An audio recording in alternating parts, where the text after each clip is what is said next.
میدونم خیلیاتون نمیتونید از این بازی دوچرخه سواری کدهای مورد نظرتون رو بگیرید و کلیداتون رو به دست بیارید. تو این ویدیو قصد دارم بهتون راهی یاد بدم که بدون بازی کردن، بدون دردسر 4 تا کلیدتون رو به دست بیارید. سلام، خیلی خوش اومدید. من وحید هستم و اینجا کانال آرمان بیتس، کانال خودتون. ممنونم بابت این 1000 و خورده نفری که از دیشب تا حالا بهمون اضافه شدن. دمتون گرم بچه‌ها بابت حمایت از ویدیو، کامنتاتون. سعی کردم تمام کامنت‌ها رو جز به جز مو به مو جواب بدم. ممنون که ویدیوها رو تماشا کردین. ویدیو آخر که ترکوندید، بقیه ویدیوها رو هم ببینید. سابسکرایب یادتون نره، لایک این ویدیو و یه کامنت هم واسم بذارید بگید که این تونستید با این راهی که قراره تو ادامه براتون معرفی کنم میتونید کلیداتون رو بگیرید یا نه. قبل از اینکه بریم شروع کنیم این راه رو بهتون بگم، یه سری صحبت دارم. چند تا مورد پیش اومده که بچه‌ها من دیدم تو کامنت ها دارن میگن، تو توییتر دارن صحبت میکنن راجبش. میخوام اینا رو هم راجبش اینجا صحبت کنیم تا خیالتون راحت بشه. اول از همه یه سری دارن میگن که آقا این بازی همین دوچرخه سواری خیلی حجم زیادی مصرف میکنه. این حجمی که مصرف میکنه به علت این تبلیغاتی که شما نگاه میکنید و از این حجمی که شما داخل ایران دارید استفاده میکنید، باور کنید که نه همستر نه اون تیم سازنده بازی خارجی که فکر میکنم اروپای شرقی باشه هیچ سودی نمیبره و هیچ سودی این مصرف حجم شما برای این تیم ها نداره. و خب این حجم مصرف اینترنت هم در حال حاضر تو اکثر کشورها مسئله حل شده است و تقریبا حتی اپراتورهای سیار و حالا اپراتورهای سیم کارتیشون هم الان دیگه دارن اینترنت های نامحدود ارائه میکنن و خیلی کسی تو دنیا الان مشکل حجم نداره، مخصوصا اینترنت های خونگی که اصلا مشکل حجم ندارن. از همین ترکیه و گرجستان بغل خودمون گرفته که واقعا مشکل حجم ندارن تا دیگه الان اینترنت های سیم کارتیشون هم دیگه جدیدن دیگه مشکل حجم ندارن و معمولا اینترنت های نامحدودی دارن. خب این یه دونه بحث بود. بحث دومی که من دیدم بچه‌ها دارن توی توییتر میکنن این بود که میگفتن آقا این بازی از ما دسترسی لوکیشن میخواد. من بررسی کردم، دسترسی لوکیشن رو میخواد. شما میتونید دسترسی لوکیشن رو قطع کنید، یعنی لوکیشنتون رو خاموش کنید، ولی اکثر بازی‌ها، شاید 90% بازی‌ها در حال حاضر دسترسی لوکیشن رو از شما میخوان. حالا این دسترسی لوکیشن برای چیه؟ برای اینکه اینا بتونن تبلیغ توی بازیشون پخش کنن نیاز دارن که برن با یه سری از شرکت‌های واسطه قرارداد ببندن. اون شرکت‌ها یه سری استیکی بهشون میدن که این حالا دیولپرها و برنامه‌نویسا میان این استیکی رو توی بازیشون پیاده سازی میکنن. این دسترسی لوکیشن توسط این استیکی این سرویس دهنده تبلیغات درخواست میشه که بتونه مثلا لوکیشن کسایی که میخواد واسهشون تبلیغ پخش کنه رو در بیاره. الان مثلا فکر کنید اون کسی که اومده داره تبلیغ میده توی این سرویس دهنده و میخواد مثلا بازیش توی اروپا، انگلیس به فرض مثال فقط ویدیوش پخشه، تبلیغش پخشه، خب این لوکیشن ها نیاز دارن که بتونن تشخیص بدن که کاربرا از کجا و کدوم تبلیغا رو واسه کدوم لوکیشن ها پخش کنن. و خیلی نگران نباشید، الان اکثر بازی‌ها میتونم بگم 90% بازی‌ها این دسترسی لوکیشن رو از مخاطباشون میخوان، پس جای نگرانی نداره. ولی هنوزم اگر خیلی نگران این قضیه هستید و نمیتونید باش کنار بیاین، پیشنهاد میکنم که یه سیستم ایزوله استفاده کنید دیگه. یه سیستمی که هیچ فایل شخصی روش نداشته باشید، هیچ کیف پول مهمی روش نداشته باشید. حالا این سیستم ایزوله میتونه یه کامپیوتر باشه که روش یه دونه شبیه ساز اندروید نصب کرده باشید، یا میتونه یه گوشی موبایل باشه که شبیه ساز اندروید رو روی گوشی موبایل نصب کرده باشید. واسه هر دوی اینها ما آموزش ساختیم، ویدیوشو اینجا براتون قرار میدم. اینجا که نه، اینجا البته براتون قرار میدم. میتونید برید اون ویدیو رو بعد از این ویدیو تماشا کنید و حالا با یه سیستم ایزوله وارد شید که خیالتون راحت بشه. تو ویدیوی قبلی خیلیاتون گفتید که ما اصلا نفهمیدیم چی کار کردین، کد رو گرفتیم. تو این ویدیو به صورت کامل بهتون نشون میدم که کدا رو چجوری میگیرم، چجوری کپی میکنم، چجوری پیست میکنم. تو این ویدیو به صورت کامل آموزش میبینید، پس خیالتون راحت باشه. جلوتر هم میخوام بهتون نشون بدم که چجوری بدون بازی کردن میتونید کد بگیرید. قبل از اینکه بریم سراغ بدون بازی کردن کد گرفتن، خیلی از بچه‌ها من میبینم که تو کامنت ها میگن که نمیتونن کد بگیرن، حتی تا لول 10 12 13 رفتن.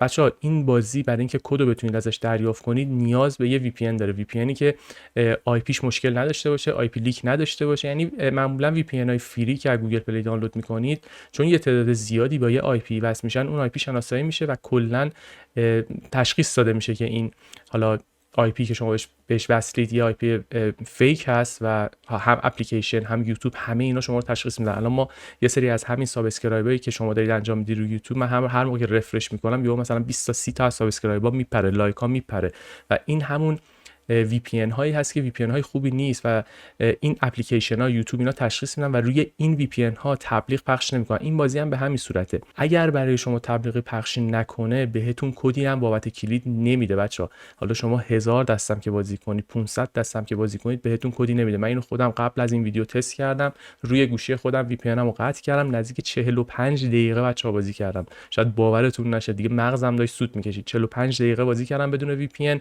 همه مسابقات مسابقات رو هم اول شدم، بلا استثنا همشون اول شدم، ولی بهم کلیدی نداد. بعدش گفتم که اوکی برم روی شبیه ساز و روی شبیه ساز چون میتونم VPN بزنم روی کامپیوتر، حالا ویدیوشو در ادامه واسهتون میذارم.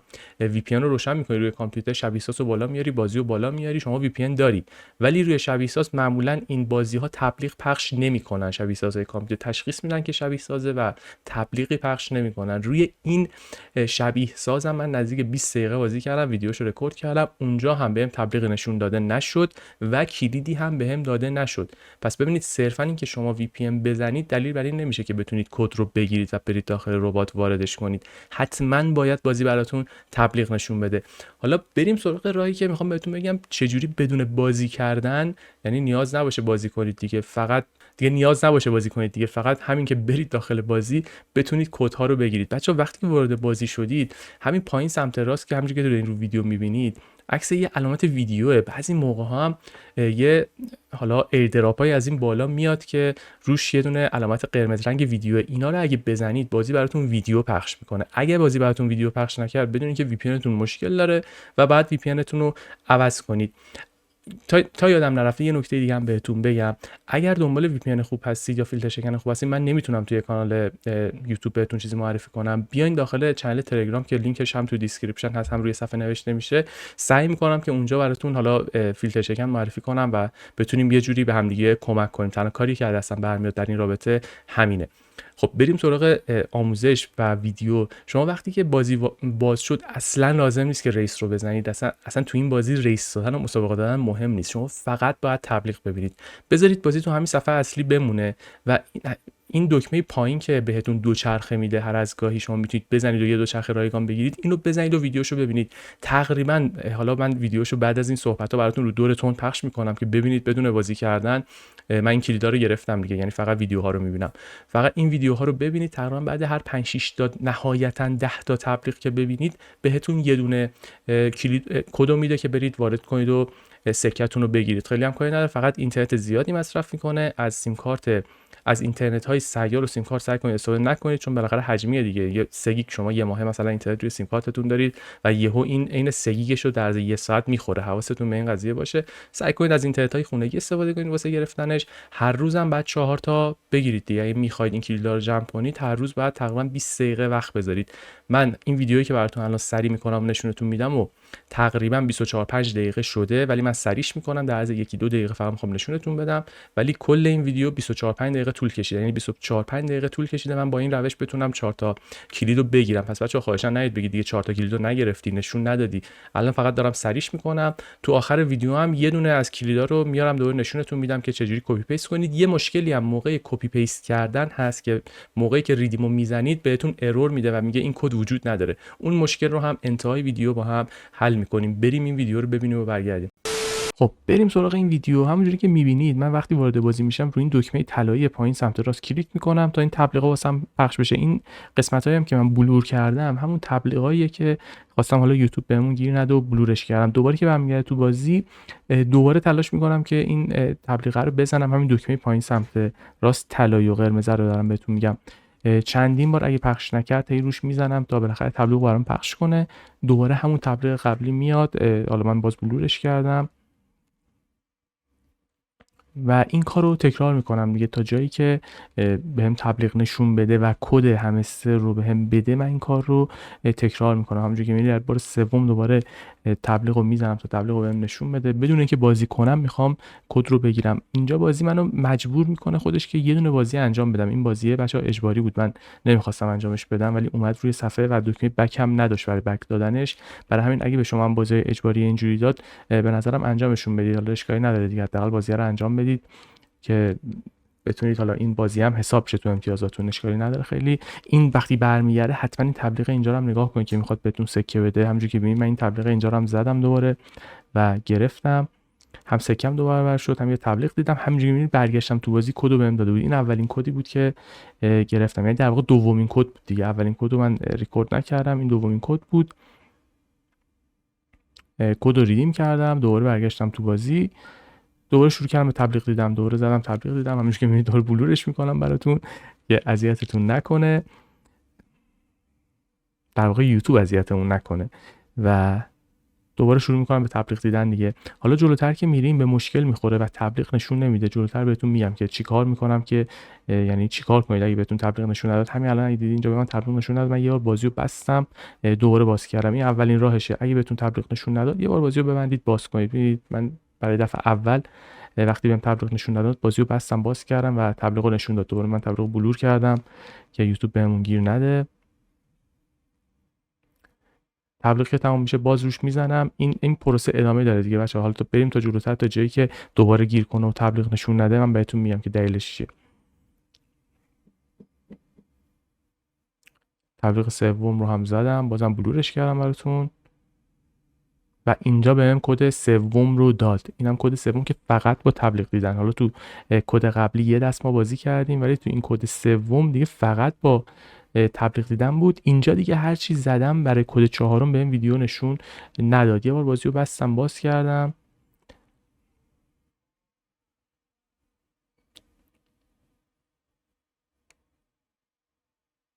بازم کد نشون نمیده. این بار دیگه وقتی کد نشون نداد اومدم رفتم توی اپ اینفو گیم و گیمو کلیر دیتا کردم بچه‌ها. من اینجا گیمو کلیر دیتا و کلیر کش کردم و وی پی ان هم یه بار خاموش روشن کردم. شما همین کارو انجام بدید. میبینید که بازی برگشت به روز اولش و وقتی که روی دکمه تبلیغ زدم همونجوری که میبینید تبلیغو بهم نشون داد. دوباره تارش کردم که یوتیوب اذیتمون نکنه.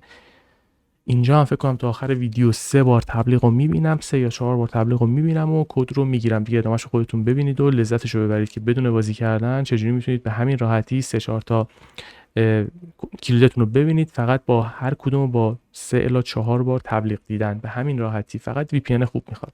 همین.